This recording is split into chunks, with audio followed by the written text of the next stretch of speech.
Kære William, så lykkes det. På vegne af alle dine kollegaer, dine ledere og ikke mindst også som ejere, vil vi gerne sige utrolig stort tillykke med den her titel og anerkendelse som årets elev 2017. Og han er ikke bange for at tage fat og give en nap med. Han er en rigtig god kollega. Fagligt så vil han rigtig gerne gå foran, men socialt der vil han i hvert fald også rigtig gerne sætte nogle ting i gang. Og det gør bare, at han for mig at se både er et fagligt og et socialt fyrtårn. Mandag morgen, den er jo meget vigtig, at den starter godt. Så der står William jo gerne op og laver scramble eggs og bacon eller pandekager til os, fordi vi skal starte godt mandag, for så kører resten af ugen godt. Han vil gerne mere, han vil gerne lære noget nyt.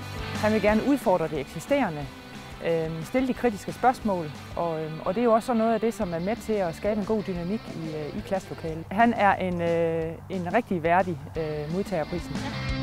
Vi er ikke et sekund i tvivl om, at du går en meget, meget spændende og interessant karriere i møde, hvis du formår at holde fokus på de her indlæring og de her egenskaber og kompetencer, som du et eller andet sted har udviklet undervejs her i det forløb på Foldrupgaard. Så alt held og lykke i fremtiden i hvert fald.